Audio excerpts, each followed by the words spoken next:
በብዓመቱ መስከረም 16 እንኽብሮ ናይ መስቀል በዓል ካብቲ ዳሜራ ብተወሳኺ ታሪኻዊ ኣመጻጽኡ ታይ ከም ዝመስል ንምፍላጥ ሓሲብኩም ትፈልጡ ዶ? ኣብ ናይ ሎማዓንቲ ፕሮግራምና ንተኸተልቲ እምነት ክርስትና ዓብይ ትርጉም ዘለዎን ጎይታናን መድሓኒትናን ኢየሱስ ክርስቶስ ዝተሰቐለሉ መስቀልን መገረሚ ዝኾነ ኣመጻጽኡ ክንርኢ ኢና። ሓደሽቲ ዝኾንኩም ሰብስክራይብ፣ ነባራት ዝኾንኩም ድማ ቪድዮና ላይክ ብምግባር ከም ትጅምርዎ ይኣምን እየ። ኣብ ናይ ሎማዓንቲ ታሪኽና ክፍኣትን ተንኮልን ብኸመይ ናይ ሰብ ህይወት ንምቕባር ከም ዝፍትኑ ኮይኑ ግና እግዚአብሔር ካብ ናይ ሞት ሳንዱቕ ህይወትን ስልጣንን ብኸመይ ከም ዘውፅእን ብግልፂ የርኤና። ተንኮል ዝሰርሑ እንትዋረዱ ብሕሾት ዝተወንጀለት ንግስቲ እንትኾን ብሓፂሩ ናይ ልዑል እግዚአብሔር ፍትሒ ክንደይ ዝኣክል መደነቒ ምዃኑ ንምርዳእ እዚ ቪድዮ እዚ ምስክር እዩ። ዝኸበርኩም ተኸታተልተይ ብምኽንያት በዓል መስቀል 2018 ዓመተ ምህረት ምኽንያት ብምግባር ብዛዕባ ናይ ጎይታ መስቀል ኣብ 80 ዓመታ በኣለሻ ዝረኸበቶ ንግስቲ ኢለኒ ታሪኽ ህይወት ኣሕፅር ኣቢለ ከቕርበልኩም እየ። ተኸታተሉ። እቲ ታሪኽ እንትጅምር ንግስነት ቅድሚ ምምጽኡ ኣብ ናይ ተርቢኖስ ገዛ ናይ ተርቢኖስ ሰበይቲ ኣብ ዝኾነት ኣብ ኢለኒ እዩ። ኢለኒ ስርዓት ዘለዋን መስተውዓልነታ ኩሉ ሰብ ዝምስክረላን ናይ እግዚአብሔር ሰብ እያ ነይራ። በተመሳሳሊ ሰብኣያ ተርቢኖስ እውን ከምኡ ኢለንን ተርቢኖስን ኩሉ ዝምስክረሎም ዝከባበሩን ዝፋቐሩን ምዃኖም እዩ። ካብዚ ብተወሳኺ ድማ ተርቢኖስ ኣብቲ ዓዲ ዝተኸበረን በዓል ሃፍትን ነጋዳይ ስለ ዝኾነ ናብ ርሕቕ ዝበሉ ዓድታት እናኸደ ይነግድ። ተርቢኖስ ናይ ሰላማዊ ህይወቱ ምኽንያት ገንዘቡን ሃፍቱን ዘይኾነስ ናይ ሰበይቱ ሓላይነትን ኣፍቃርነትን እምነትን ምዃኑ እዩ ዝኣምን። ብርግጽ እውን ኢለኒ ተርቢኖስ ናብ ብዙሕ ዓድታት በፂሑ ኣብ ዓመት ሓደ ግዜ ናብ ገዙ እንትምለስ ካብ ጸሎትን ናፍቆትን ወፃኢ እትሓስቦ ጌጋ ሓሳብ ኣይነበረን። ካብ ዕለታት ሓደ መዓልቲ ተርቢኖስ ንንግዲ ካብ ዝኸደሉ ዓዲ ብዙሕ ማዕበላት ሓሊፉ ናብ ዓዱ ንከኣቲ ይቐርብ። ኣብዚ ሰዓት ምስኡ ካብ ዝኸዱ ነጋዶ ሓደ ካብ መቐመጢኡ ተላዒሉ ከምዚ ይብል፣ ነጋዶ ሕዋተይ ኩልና ካብቲ መፍርሒ ማዕበል ብሰላም ምውፃእና ንክሕጎስ ዋላ እንተገበረኒ ኮይኑ ግና ሓደ ዘጨንቐኒ ዛዕባ ንዓኹም ከማኽረኩም ይደሊ እየ ይብል። ኩሎም ከምዚ ሰምዕዎ ኣለዉ።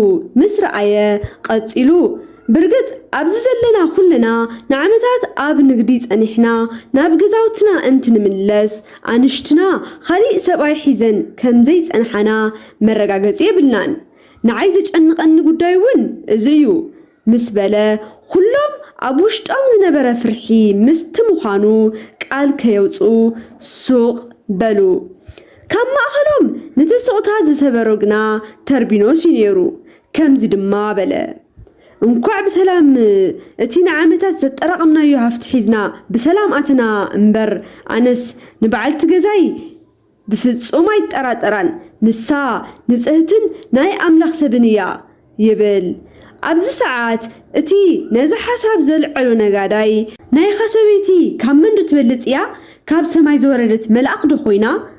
ነትሕዝ ኣነ ሕዚ ካብዚ መርከብ ዝወሪደ ናብ ገዛኻ ኸይደ ንዓኻ ረሲዓ ንክትፈትወኒ ክገብር ይኽእል እየ ይብሎ። ተርቢኖስ ቀፂሉ ክምስ እናበለ ኦ ዓርከይ ብርግጽ ከምዚ ክትብል ዝገበረካ ናይ ክልቴና ፍቕሪ ብዘይምፍላጥካ እዩ።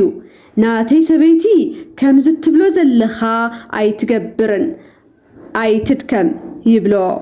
እቲ ነጋዳይ መሓዝኡ ህልኽውን ስለዝሓዞ እንተፈጽምኩኸ እንታይ ትቕጻዕ ናብ ዝብል ይኣቱ።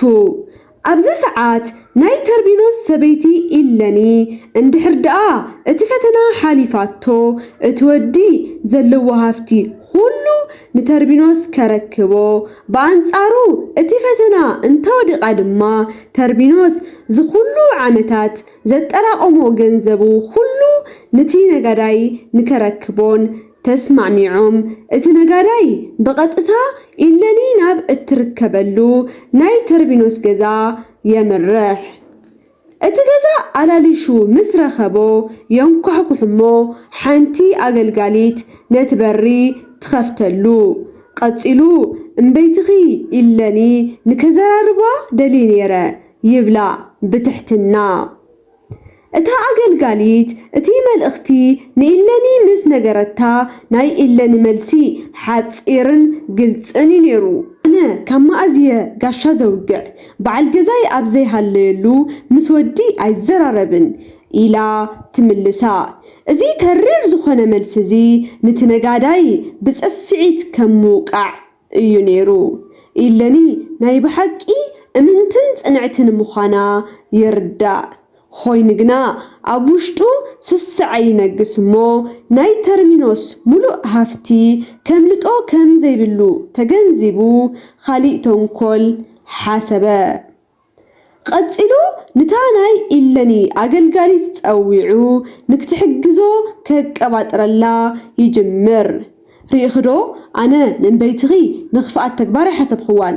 ሆይኑ ግና ምስ መሓዛይ ብውሕድ ነገር ስለ ዘትሕዝና እስኺ ቅንዕቲ ስለ ዝኾንኺ ክልቲኦም ሰብኣይ ሰበይቲ ጥራሕ ዝፈልጥዎ ንእሽተይ ነገር ተይብኽኒ፣ ኣነ ድማ እዚ ኩሉ ወርቂ ክህበኪ እየ ኢሉ ካብ ጅብኡ ዘንፀባርቕ ወርቂ የውፅእ።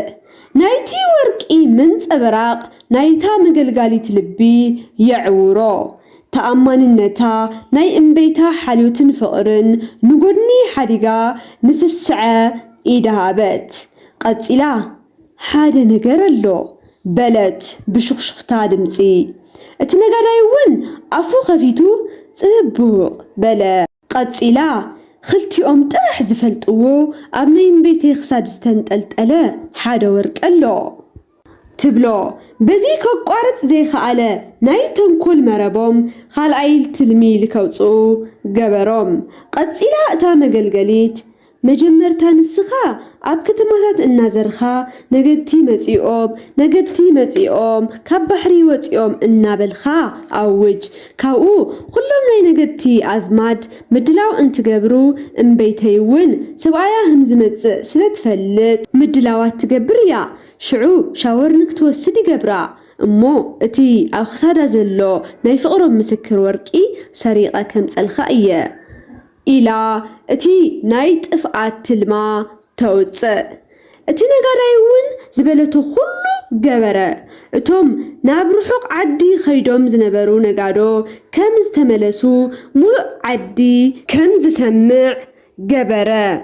እታ ናይ ኢለኒ ኣገልጋሊት እውን ብቕልጡፍ ናብ ኢለኒ ብምኻድ እምበይተይ ጎይታይ ይመጽእ ኣሎ፣ ሙሉእ ከተማ ነጋዶ ስለመምጽኦም እዩ ዘውግዕ ዘሎ፣ ስለዚ ተዳለዊ ሻውር እውን ውሰዲ ብምባል ዘውፅአቶ ትልሚ ምትግባር ትጅምር። ንሰብኣያ ብናፍቆት ትጽበ ዝነበረት ኢለኒ ሰብኣያ ናብ ከተማ ምእታው እንትሰምዕ ብተሓጓስ ተመሊኣ ሻወር ንክትወስድ ተኣትሞ እቲ ንብዙሕ ዓመታት ሒዛቶ ዝነበረት ናይ ሰብኣያ ውህብቶ ወርቂ ካብ ክሳዳ ኣውፂኣ ተቐምጦ። ኣብዚ ሰዓት እዩ እታ ኣገልጋሊት ነቲ ወርቂ ብፍጥነት ኣልዒላ ኣብ ውሽጢ ክዳና ሓቢኣ ኢለኒ ካብ ሻወር ቅድሚ ምውፃ እሳ ካብ ትግብት ወፅእ እሞ ነቲ ነጋዳይ ኣብ ዝቆፀረቶ ቦታ ኸይዳ እቲ ናይ ክሳድ ወርቂ ተረክቦ። እሱ እውን ብቃሉ መሰረት እቲ ዘብረቕርቕ ወርቂ ሂብዋ ናይ ሰዓራይነት መንፈስ ሒዙ ናብቲ መርከብ ይምለስ። ተርቢኖስ ናይቲ ሰብኣይ ሓሳብ ከም ዘይተሳኽዐ ተኣማሚኑ ኣብቲ መርከብ ብኹርዓት ይጽበ ነበረ። እቲ ነጋዳይ ምስ መጸ ድማ እሺ ኣበይ በጻሕኻ ቤዛኻ ኢሉ ብዓርሰ እምነት ይሓቶ። እቲ ነጋዳይ ብናይ ተንኮል ሰሓቕ ፍሽኽ እናበለ ኢዱ ናብ ጓግኡ ኣእትዩ እቲ ኣብ ናይ ኢለኒ ክሳድ ተንጠልጢሉ ዝነበረ ተርቢኖስ ንዓመታት ዝፈልጦ ናይ ፍቕሮም ምስክር ዝኾነ ወርቂ ምዝዝ ኣቢሉ የውፅኦ። ቀፂሉ ሰበይትኻ እኮ ረኺበያ ፎቴያን ፎቴያትንን ብፍቕሪ ኸሪምና እየ መፄ ምልክት ንክኾነካ ድማ እዚ ወርቂ ኣምፄልኻ ኢሉ እቲ ተርቢኖስ ባዕሉ ንኢለኒ ዝሃባ ውህብቶ የርእዮ። ኣብዚ ሰዓት ተርቢኖስ ዝናገሮ ይጠፍኦ። ኣብ ደው ዝበለሉ ደሪቑ ቀረየ። ኣፍታ መርከብ ዝነበሩ ነጋዶ እቲ ባሕሪ ኩሉ ተዛወሮ። ብዓይኑ ዝተረኣዮ እቲ ወርቂ ዘይኮነስ ብዓይኑ ዝረኣዮ ንዓመታት ዝሃነጾ ናይ እምነት ህንፃ እንትፈርስ ልቡ ብሰይፊ እንትስንጠቕ እቲ ጽኑዕ ናይ ፍቕሪ ህይወቱ ሓመድ እንትኾን እዩ ነይሩ። ንብዙሕ ዓመታት ዝሃነጾ እምነት ብሓንቲ ናይ ክሳድ ወርቂ ተፈቲኑ ልቡ ብናይ ሓዘን ጸልማት ተወሓጠ። ብኣንጻሩ ግና ኢለኒ ገዛ ኣብ ምድላው ተጨናኒቑ ኣገልገልቲ ብተሓጓስ እንትጓየያ ናይቲ ምግቢ መዓዛ ብርሑቕ እንትጽውዕ ይስትውዐል። ኢለኒ ብዓይንታ ናይ ሰብኣያ ምምጻእ እናማዕደወት በእዛና ናይ እግሩ ርጋጽ እናዳመጸት ክትጽበ ወዓለት። ኣብ መወዳእታ ተርቢኖስ መጸ። ኮይኑ ግና እቲ ናብ ገዝኣ ዝመጸ ተርቢኖስ እቲ ዝፈትዋን ዘኽብራን ዘይኾነስ ኣዒንቱ ብዝረኣዮ ነገር ዝተዳኸሞ ናይ እምነት በትሩ ዝተሰበሮ ካብ ናይ ሓቂ ዓለም ክወፅእ ዝተገደደ ብናይ ብኽያት ብዙሓት ዓይኑ ዝሓበጠ ተርቢኖስ እዩ ነይሩ። ኢለኒ ንክትሓቕፎ ዘርግሐቶ ኢዳ ሓሊፉ ምስ ኸደ ዝገጠሞ ነገር ከም ዘሎ ተረድአት። ቀፂላ ዝገጠመካ ክፉእ ነገር ኣሎ ድዩ? ካሊእ ግዜ እኮ ንዝተወሰኑ መዓልትታት ተረሓሒቕና እስካብ ንራኸብ ዓለም ይጸበና እዩ ነይሩ። ሕዚ ግና ንዓመታት ተፈላሊና እንትንራኸብ ኣብ ገጽኻ ሓዘን እምበር ናፍቆት ይረኣኹን። ውሽጥኻ ዘጸለሞ ነገር እንታይ እዩ ኢላ ብጭንቀት ተሓቶ። ተርቢኖስ ግና ንዝተወሰኑ ደቃይቕ ሱቕ ድሕሪ ምባሉ ትሕት ብዝበለ ድምፂ ገንዘበይን ንብረተይን ኩሉ እቲ ማዕበሉ ሒጥዎ ጥራይ ደየ መፄ ኢሉ ናይ ሕሾት ታሪኽ ነገራ። እዚ ዝሰምዐት ኢለኒ እትፈልጦ ተርቢኖስ ብገንዘብ ምኽንያት ንዓርሱ ናብ ሓዘን ዘእቱ ስለ ዘይነበረ እዚ ረኣ እንታይ ፀገም ኣለዎ እስኻ ድሓን እምበይ ገንዘብ ተተካእ እዩ ኢላ ተጽናንዖ ትሙክር። ኢለኒ ምህርቲ እውን ስለ ዝነበረት ናይ ሰብኣያ ኢድ ሕው ዘቢላ ብዚ ክትጨናነቕ ግቡእ ይኾነን እቲ ኩሉ ነገሩ ጥዕንኡ እንተይቐረየ ሲኢኑ እግዚኣብሔር ሂቡ እግዚኣብሔር ድማ ወሲዱ ዝበለ ቅዱስ ኢዮብ ዘክሮ። ሃፍቲ ይኹን ገንዘብ ሎሚ እንተኸደ ጽባሕ ክመጽእ እዩ ናተይ ሃፍቲ እስኻ ኢኻ እናበለት ካብ መዓር ዝጥዕሙ ቃላት ዋላ እኳ እንተውፀት ንተርቢኖስ ግና ከም ሓዊ ይበልዖ ነበረ። ኢለኒ እተውግዖም ናይ ጽንዓትን እምነትን ቃላት ንተርቢኖስ ናይ ክሕደትን ባጫን መልክዕ ነይርዎም። ብውሽጡ ብኸመይ ክንዲ ዝኣክል ድራማ ክትሰርሕ ክኢላ ምንም ከም ዘይተፈጠረ ከመይላ ክተምስል ክኢላ ብኸመይ ክተጽናዕኒ ሞኪራ እናበለ ንዓርሱ ይሓትት። ድሕሪ ዝተወሰኑ ናይ ሱቕታ መዓልትታት ድማ ተርቢኖስ ውሳንኡ ከምዚ ብምባል ኣፍለጣ። ድሕሪ ሕዚ ተኸቢረ ኣብ ዝነበርኩሉ ዓዲ ኢደይ ንልመናይ ዘርግሕን እሞ ናብ ዘይፈልጡኒ ታሪኸይ ናብ ዘይሰምዑ ናብ ርሑቕ ዓዲ ይኸደ ኣለኹ ምስ በለ ገጹ ንድሕሪት ምልስ ኣቢሉ ያው እስኺ ግን ኣብዚ ክትጸንሒ ትኽእሊ ኢኺ ኩሉ ይፎቴኪ ኩሉ ይኽብረኪ እዩ ምስ ዝመረጽኽዮ ምስ ዝፈተኽዮ ንበሪ ይብል مس زفتخيو نبري زبل قال نقليني بتر خوينو تسمعا بزقات أمو كسارا مغنيات أب حزن سلزقاتو إيو إلا نعرسات أمن مو أعينتا ماي ملئو أب حقوسخا جيزي أب قونخا كم زنبرخو أب حزنخا جيزي ون كاب قونخا يفلين ناسنا حدنت هفتي أيام تقون مو هفتون أيفليون نابت تخدو كله مسخاك خدية تبلو مو كله نجار ندحريت حديقوم منجدي يجمرو إلاني سبعايا كاب حزن التوتقلو منجدي تربينوس دما عبوشتو زحزا حوي بخمي كام زتفقو إن حسبو نمعالتات يقعزو سب أبزي بلو مدرا بدا انت بتحو تربينوس تعجز تودق دمصو إنا تنكتكت أدما كم زي بلا إلاني أنا إن آمن خوخي زخحد خني إن فتخوخي زسألق خني تايس لزبدل خويو تايس لزدفع خويو إلاني أبزل لتدرق قريت أي كحد خوخان أي زسألق خوخان إذا حساب زي بخمي متإلخا تبلو أبز ساعات تربينوس إتانا يخساد ورقي أوتيو يرئيا إلاني بزرعيو تنجر دنجت أب تقصبت السا نايتي نجاداي جز آمون كوكح نايتا ورق آمدفع تقطعت إمولا نزهتي مخاناون بنبعات النحات أبت كلو اتزقات أما تنجرو خوينجنا تربينوس لبودن دينو كسمعا أي مرتن إلاني اتحقي كرداء دليت جن أي تسخعلان مخنياتهم تربينوس أزانو نمسمع دلوات أي جبرو من تربينوس أوشتو زلو حرقان أبلعلي إلاني نكفرد جيروو أبتي موداتا زي بلو بحري مسبت حدما تربينوس نتوم جلبان تانكوان زسرحو سوات أويعو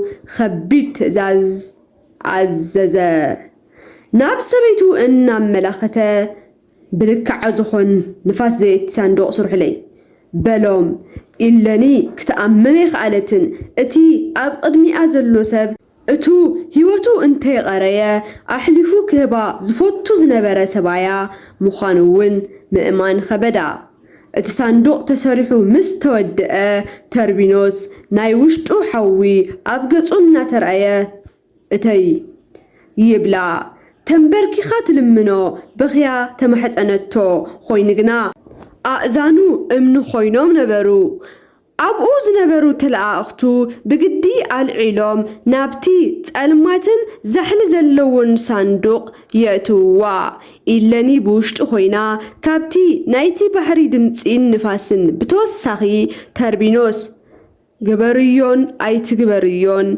كم سرحخي يوصخي إلو نايمود داتا قالاتو عاويلو كناجر تسمعو بدحريو اتي زلاتلو صندوق نابتي عبي بحري انتورور يسمعا بمغنيات اتي حدقنيا قمارن بناي حشوت كسن ونجلان سبب بهوتن كلا ابوشتي وقيانوس كتقبر تفردلا أبتي أو زبلت ألمات كاب نفاسن نايلبا وقعيتن حالفو زسمعا منم نجر يلن إلاني تسفا بمقرات ناي مريت عدميا كم زتودأ بمحسابن ناب فتاريا ناي مودأتا تقولوتا مبصح انت جمر ناي سب سراح كودأ تلو ناي فتاري جمر زبل مرح أبهوتا تكبراو مخان جمرة اتي نايموت صندوق لكع كم ناينوه مركب كابت ألمات ماتن نابزي فلت جورا قعزو جمرة نستوسنو معلتاتن ساعتاتن اتي صندوق قعزو قصلا اتو معبل لا رجع سلام لا سفنة مسخدة اتي صندوق تنسافيفو كابتي بحري يوت امو اب حدا جمجم حشوا يعرف እዚ ቦታ እዚ ኣብቲ ዘመን ሓያል ሃገር ዝነበረት ናይ ምዕራብ ሮም ግዛት ነበረ። ሽዑ ቁንስጣ ናይ መክስሚያኖስ ቄሳር ኮይኑ ንምዕራብ ሮም ዘመሓድር ነበረ። ኣብታ መዓልትሳ ድማ እቲ ቄሳር ቁንስጣ ኣብቲ ገማግም ባሕሪ እናተዘናግዐ ይርከብ። ሃንደበት እቲ ባሕሪ ኣቋሪፁ ዝዓረፈ ሳንዱቕ ኣዒንቱ የዕርፈሉ። እቶም ወታደራቱ ባንቀውታን ብጥርጣረን ነቲ ሳንዱቕ ኸበብዎ። ኣብ ውሽጡ ግን እንታይ እዩ እኒኤዎ? ተራ ናይ ጀልባ ስባር ድዩ ወይስ ኣብ ውሽጡ ክባር ዝኾነ ኣቕሓ ዝሓዘ ዝብል ግምት ኣብ ርእሶም ቀሪጾም ናብቲ ሳንዱቕ ይቐርቡ። እቲ ንጉስ ክፈትዎ ዝብል ትእዛዝ ኣመሓላለፈ። እቶም ወታደራት ብዝተዛብዐ ስምዒት ነቲ ሳንዱቕ ምስ ከፈትዎ ኩሎም ብድንጋጸ ንድሕሪት ጎየዩ።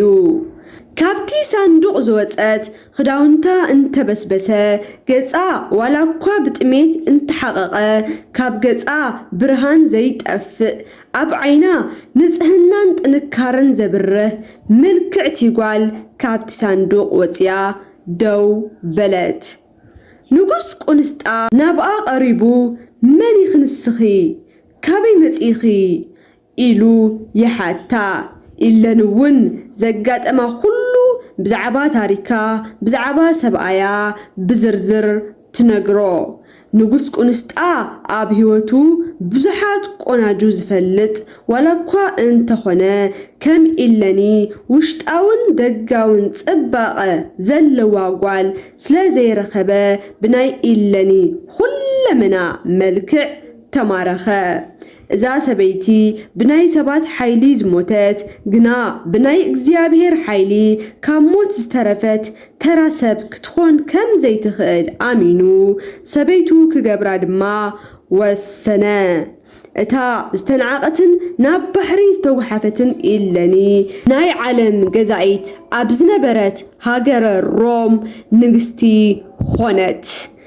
ድሕሪ ዝተወሰኑ ኣዋርሕ ድማ ኣብ 272 ዓመተ ምህረት ናይ ሮም ቤተ መንግስቲ ሓድሽ ወራሲ ዙፋን ብምርካቡ ሓጎሱ ገለጸ።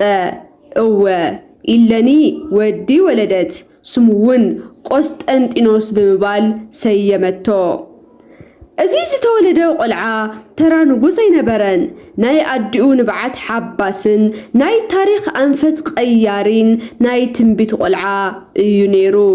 ኢለኒ እቱ ምቹ ናይ ቤተ መንግስቲ ኣነባብራ ዝሓለፈትሉ መንገዲ ንክትርስዕ ኣይገበራን።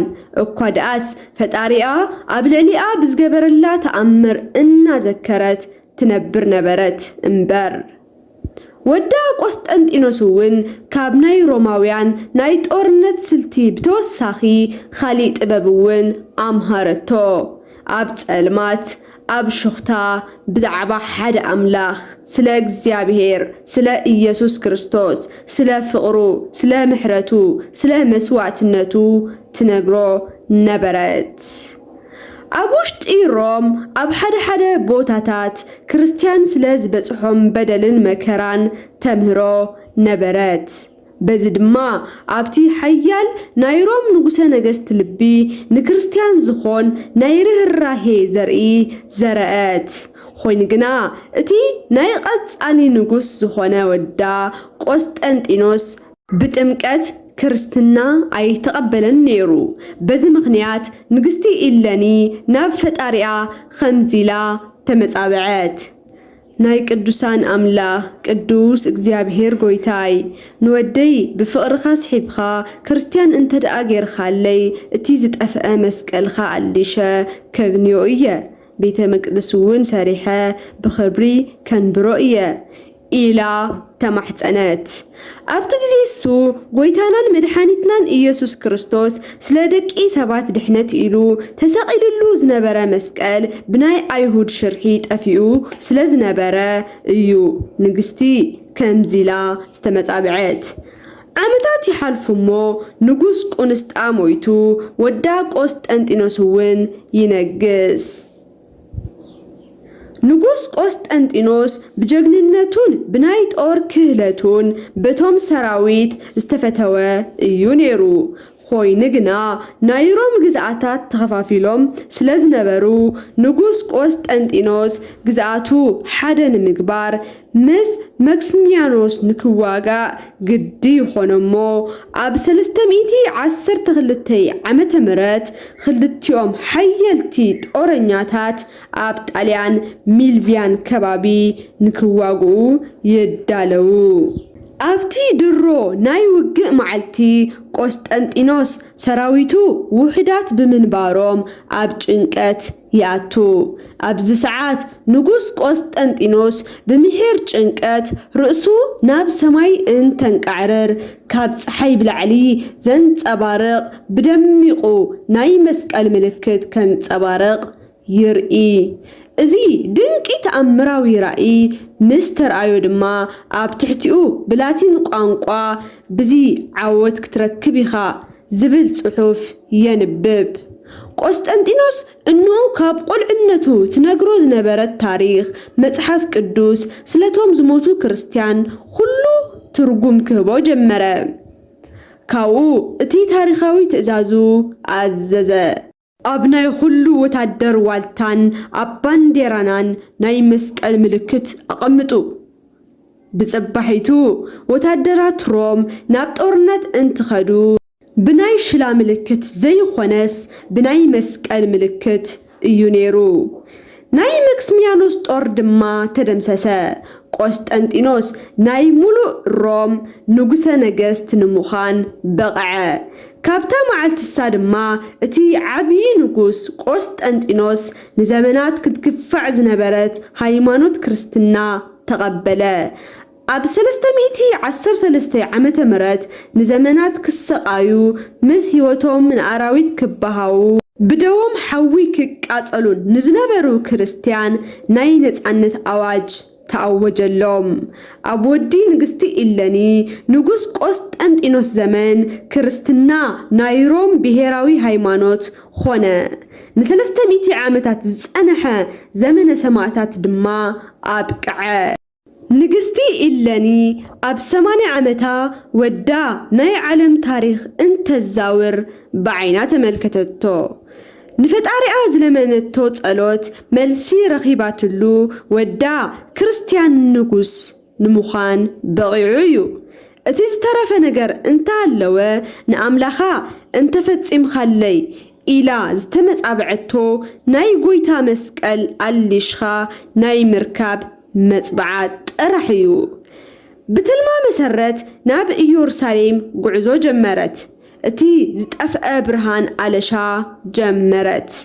ንጉስ ቆስጠንጢኖስ ናይ ኣዲኡ መጽበዓ እንትሰምዕ ሓሳባ ንክሳኽዐላ በዝሒ በጀትን በዝሒ ናይ ሰብ ሓይልን መዲቡ ኣብ ጎና ደው በለ።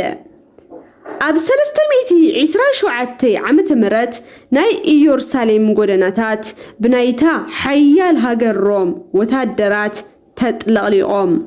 እቶም ብጦርነት ዝደንደኑ ኣእዳው ሮማውያን ወታደራት መኹዓትን መጉሓፍን ሒዞም ብታ ቆርበታ ተሸብሺቡ ሰውነታ ብናይ ዓመታት ጉዕዞ ዝተዳኸመ ኣረጊት ንግስቲ እናተመርሑ እንትጓዓዙ ይርአ።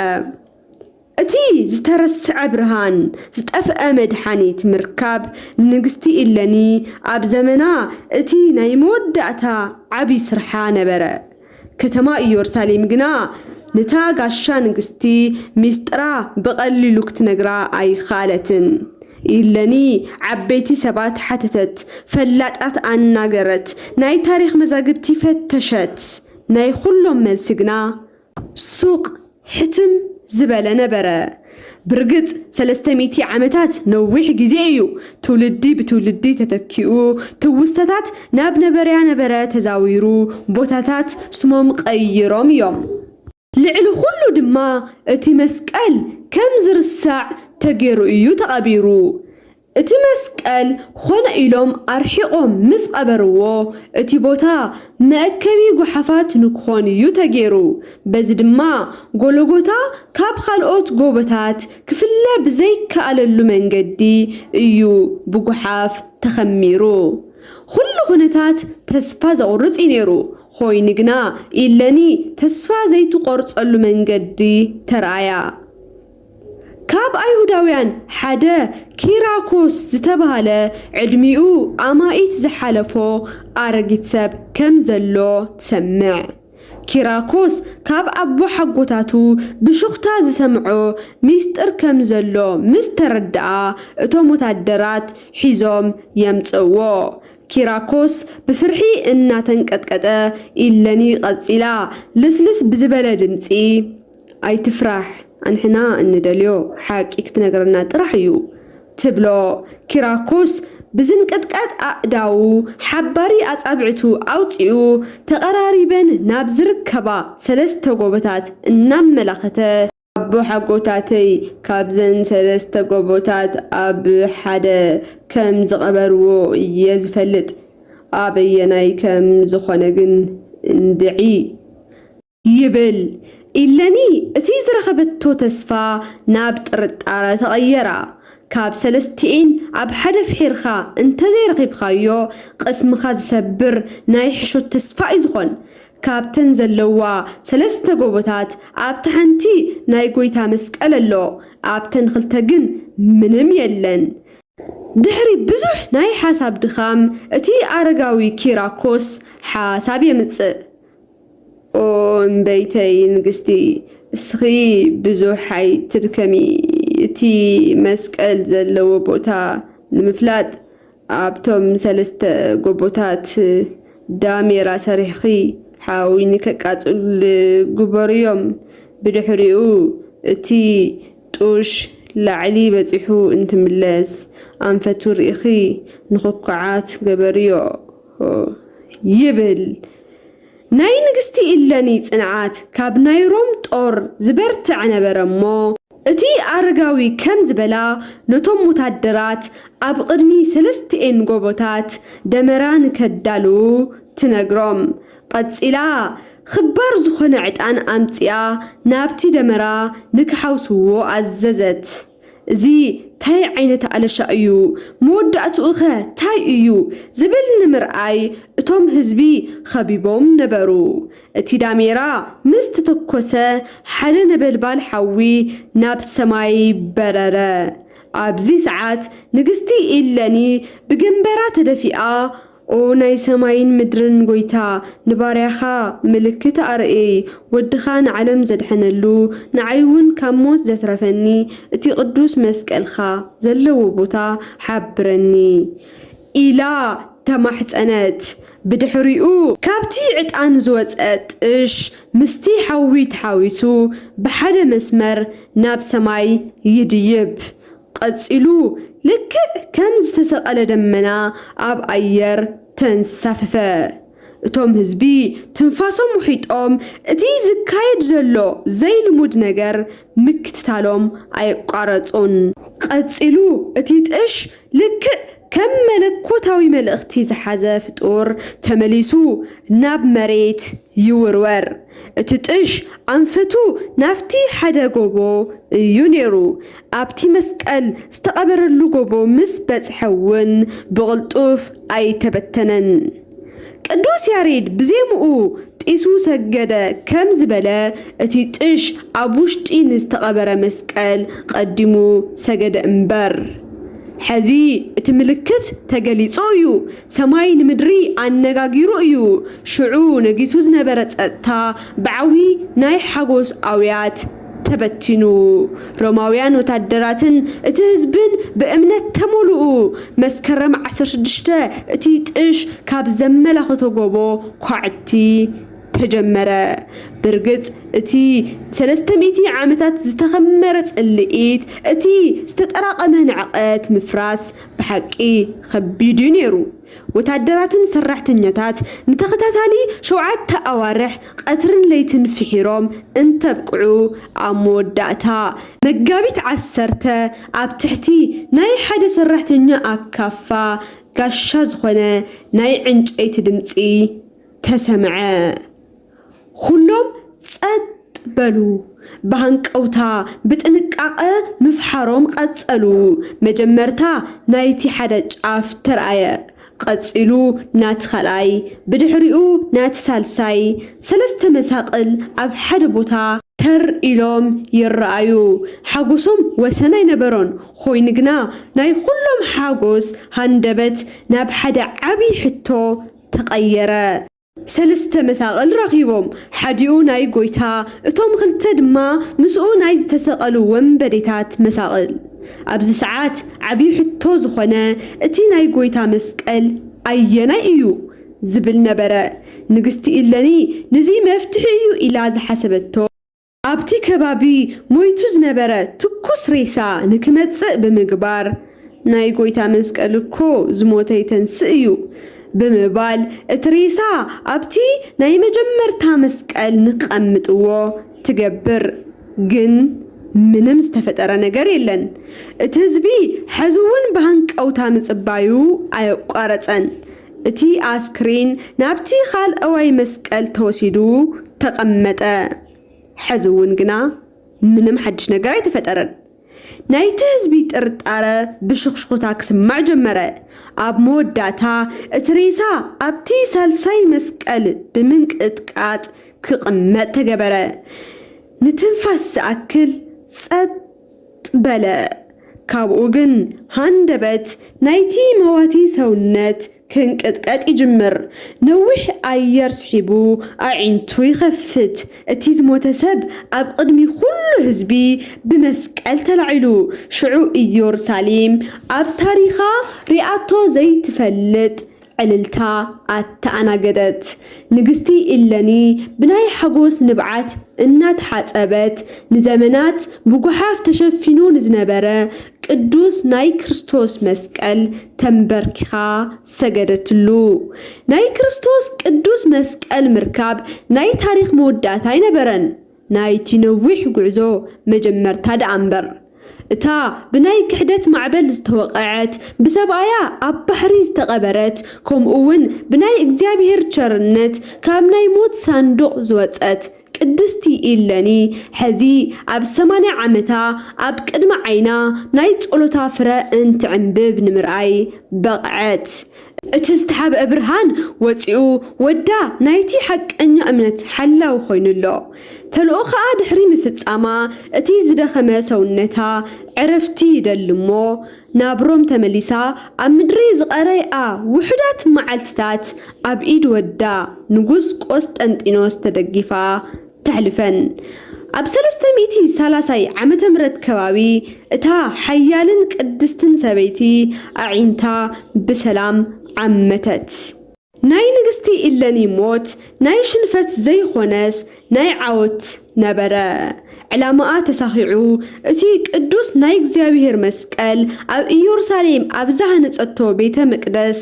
ኣቐመጠቶ ብድሕሪኡ ድማ መስቀሉ ናብ ዝኣለሸትሉ ጎይታ ብኽብረት ኸደት خبركم تخاتلتي ديامند 21 ميديا እንኳዕ ን2018 ናይ መስቀል ዳሜራ በዓል ኣብጽሐኩም ናሎማዓንቲ ቪድዮና همزራኹማ ትመስል ነራ همልፎትኹማ ተስፋ ይገብር ለለኩም ሓሳብ ኣስተያየት ኣብ ኮሜንት ሴክሽን ንክጽሕፉለይ ከምኡውን እዚ ታሪክ እዚ ክሰምዑን ይእዎ ልትብልዎ ፈታዊኹም ሼር ብምግባር ንክትሓበሩ እናተሓሳሰብኹ ኣብ ቀጻሊ ብኸሊእ መምህር ለኾነ ታሪክ እስካብ ንጋነ ሰላም